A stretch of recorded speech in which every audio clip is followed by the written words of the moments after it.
It's been exactly a year since I left everything, flew back to Singapore, and began to wish every day that someday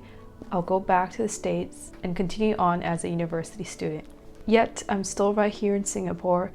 and there has been this term called the new normal, where Singapore and the entire world has completely changed over the year. 住んでみないと実際どう生活が変わったのか知る機会があまりないのかなと思い、今日は14年間シンガポールに住んできた私が実感したシンガポールの新しい常識、新しい法律についてお話ししてきます。まず一つ目はですね、全部予約制になりました予約制っていうのはお寺行くのも予約制になったし、ステイケーションっていうのがあるんですけど、ステイとバケーションだから激安でホテルで泊まれる GoTo サービスみたいなものがあるんですね。それでマリーナベイサンズのホテルに泊まる方もいらっしゃるんですが、その上のプールも予約制になったらしく、人数をコントロールするために予約制になったところはあります。予約もそうですけど、人数制限を行うために並ぶ場所も増えました。例えば私が一番驚いたのは H&M そこに入るまで、特に週末だと外でみんな並んでます。お店の面積を取って人数を計算しているのかな。何人までっていう表記が大体どこにでもあって、私の家のプールもそうなんですけど、とにかく混雑を避けるために人数制限をして他はみんな並ぶっていう形になりました。そして並ぶ時もソーシャルディスタンスを保つようにという法律があります。ソーシャルディスタンスっていうのは、日本でもあるんですけど、並ぶところは床でマークされてますし、席も×って書いてあったり、マリーナベイサンズで撮った動画ではフードコートで席が見つからないって言ってたんですけど、それは席が空いてるかと思ったら足が結束バンドで縛られていて、実は座れないよっていうケースが多かったからです。いろんな場面において強制的にソーシャルディスタンスを取るように進められています。かといっても週末は混みがちですね。フェーズ3になって出かける人が多くなったんですけど、混むっちゃ混みます。駅だとソーシャルディスタンスそんなに守れてないのかなっていう印象です。みんな動いてると距離を保ちながら動くの本当に難しくて、どうしても混んじゃいますね。混雑度わちゃわちゃを防ぐために Safe Distance Ambassador という赤いシャツを着た人がどんどんもっとスペース空けていったり、混み合ってるお店の列を仕切ったりして、なるべくまさにそのシャツの通りセーフディスタンス係としての役目を果たしています。で、みんなが安全で安心できるようにいろいろやってくれるのはありがたいんですけど、一番みんなが恐れているのは写真を撮られないかどうかカメラをこうやって持ってると結構ビクビクされます。外でね、普通に写真撮ってると、もしかして私の写真撮ってるのかな、通報するのって実際聞かれたことあるんですけど、私がセーフディスタンスアンバサダーだと勘違いされて通報されちゃうんじゃないかと怖がっていた家族がいました。本当に申し訳ありませんあなたを撮影してるつもりはないんですけど。あとはお仕事でテレビ CM の撮影とかやってたんですけど、撮影は一応50人までっていうルールがあって、いろいろそれも手続きしてちゃんと認められて証明書とか持ってるんですが、やっぱりセーフディスタンスアンバサダーチラチラこう入ってきて撮影現場に写真撮られるんじゃないかと、そのアンバサダーが来たらセーフディスタンスって叫んで、みんなでサササーとさらに距離を保つようになりました本当通報されたら怖いから。シンガポールではマスク強制、セーフディスタンス強制、人数制限も強制などなど法律になっているため、罰もあるわけです。罰が犯されないように我々市民はビクビク安心安全を保つようにしていますあとはビュッフェや食べ物系のイベントは全くなくなりました。食べ放題のところでも紙にチェックして、何を何皿欲しいかチェックして店員さんに運んでもらうっていうシステムです。このビュッフェ禁止、食べ物イベント禁止、混雑のマネージメント方法、シンガポール政府のサイトに全て載っていて、飲食店はそのルールに従わないといけないっていう法律ができました。私は飲食店を経営してないのですが、それを見ていて、こんなにも詳しく一つ一つ説明してくれるんだなとびっくりしました。そして圧倒的にコロナ前と比べて変わったこと、それで困ったことは出入り口が塞がっているところが多いです何度迷子になったことや建物に入るときは必ず QR コードをスキャンして温度を測ります。そしてそこに座っている人は人数をカチカチ数えています。ちなみにその QR コードに関しては前お話ししたんですけど、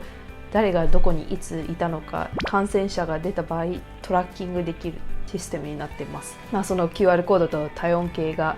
入り口にあるわけですよ。出口もここだけ限られてたり、建物と建物がくっついていて中で行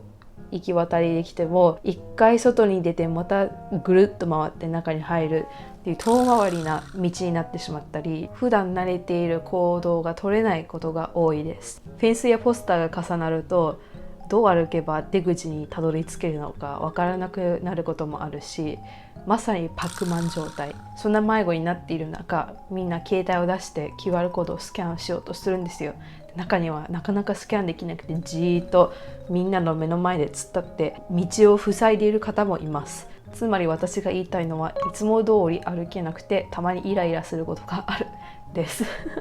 QR コードが導入されてからもう1年ぐらい経つんですけど、こうやって持ちながら歩いてる人もいるし、あれみたいだなと思いました。ポケモン GO じゃないけど博物館でスタンプラリーを集めている人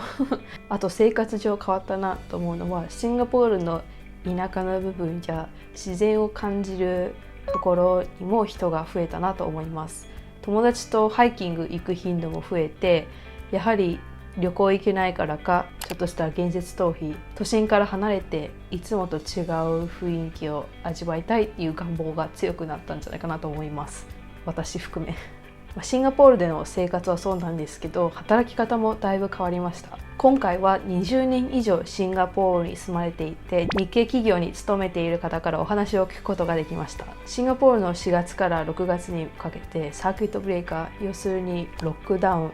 があったんですけど、その期間の間は決められた職種以外の方はみんな在宅勤務で、デザート屋さんっていうのかな、そういうお店もデリバリーじゃなくて完全に休業になりました。マクドナルドも1回完全に休業になりました。ロックダウンという言葉を使うとみんなパニクるからサーキットブレーカーっていう言葉が使われたと思うんですけど、かなりストイックな自粛期間でした。その時と比べるとだんだん制限は緩和されていて、今は交流が増えてきています。でも今まで以上に在宅勤務を進めているようで、広いスペースや大きいオフィスを借りていた会社はシェアオフィスに引っ越してなるべく社員さんに在宅勤務を進めたそうです。確かに私のインターンシップのところも引っ越してたなと、その話を聞いて思い出しました。で、在宅勤務によって何が変わったか聞いてみたんですけど、通勤時間が短縮できたためその分効率よく働けるようになったり、合間に家事のお手伝いや家族との時間も作ることによってメリハリができたとおっしゃってました。働き方はもちろん、何より一番変わったのは先の見えない未来にどう向き合うかなどの価値観が一番変わったとおっしゃってました。今の生活ではオンラインのミーティングが中心となっていますし、アプリやテクノロジーもどんどん進化しています。よくニュースで昔のように戻ったか戻ってないかっていうヘッドラインを見かけるんですけど、昔のように完全に戻ることはもう不可能だとみんな心の中のどこかでは思っているでしょう。その通りで、環境の変化に応じていく、いかに企業は臨機応変に対応できるかがナンバーワンになったんじゃないかとおっしゃってました。もう時代に取り残されないように、私もちょこっとフルタイムだったりインターンシップで働いて実感したんですけど、ライフスタイルが変わるとビジネスの売り方も全て変わってなど、ターゲット自体が変わったなとつくづく思っております。あともう一つ実感したのは、政府へのありがたみが増したんじゃないかな。 QR コードのアプリもそうですけど、ちゃんとお年寄りの方が先にワクチン打てるようにやってたり、プライムミニスター自身が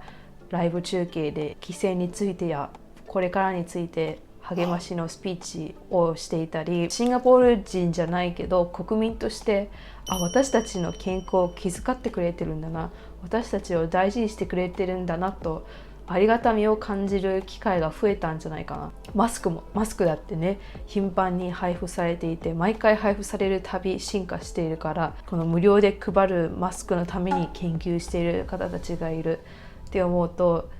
ありがたいです。もう一つ変わったなと思うのは、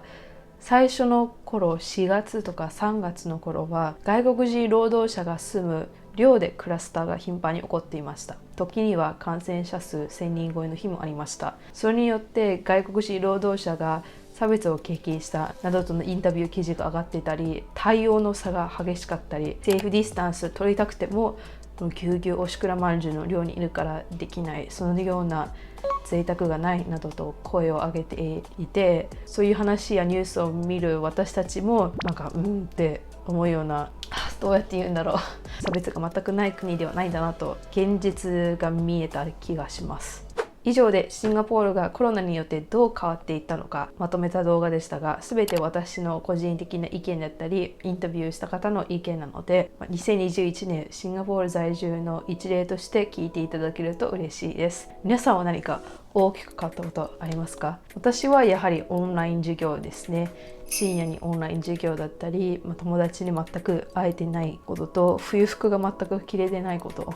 せっかく買ったのに。3月18日に飛行機に乗ったんですけど、それまでいろんなことがあって、当時アメリカで撮ったブログも上がっているので、ぜひそちらもチェックしてみてください。1年前は学校が3週間お休みを取る、そして3週間後オンラインにするかまた戻るか決めるとの情報が回ってたので、 I just know that my school suspended class for 3 weeks which is up to April 6th. まさかシンガポールに戻ってくるとは思ってなかったし、戻ってきたとしてもすぐアメリカにまた帰るだろうと思ってたので、未来って予想つかないんだなと恐ろしく実感しました。飛行機のチケット取るのも高いから躊躇したし、でも周りの人たちはみんな家に帰ってたからやっぱり帰ろうかなと思って3月18日飛行機に乗ったんですけど、飛行機の中、空港の中でもう本当に孤独で、この後どうするんだろうっていう25時間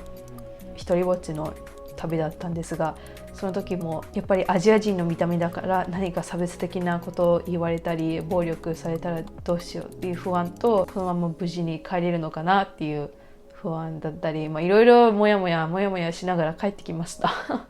で、帰ってきた時も授業はどうなるんだろうだったり、友達のみんなもね、入国間に合わなかった子もいたので、間に合わなかった子は今何してるんだろうって気になってたり、ちょうどシンガポールが外国人入ったらダメ禁止する前に1日前に滑り込みで私は入ってきたのでギリギリだったし、その後に戻ってきた子たちは、大学生の友達は2週間の隔離はもちろん、入国を許可されるまでの手続きがとても大変だったらしく、なかなか帰ってこれない友達が多かったです。いろいろありましたけど、今でもずっとシンガポールにいるっていうのが